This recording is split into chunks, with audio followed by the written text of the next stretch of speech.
Cijela Srbija priča o onome što se desilo na mundijalu. Pa znate šta, ja sam rekao prije. Šta si rekao? Kod Marića da neće proći.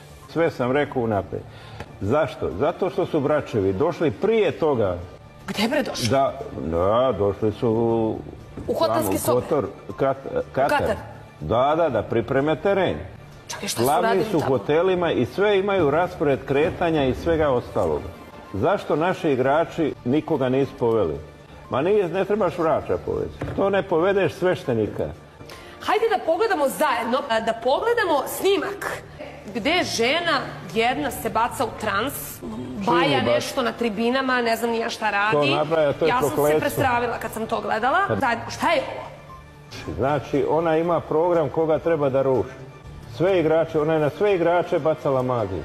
Ja Brazilcima nikad neću oprostiti što su napravili u Srbiji, njihovim vraćajima.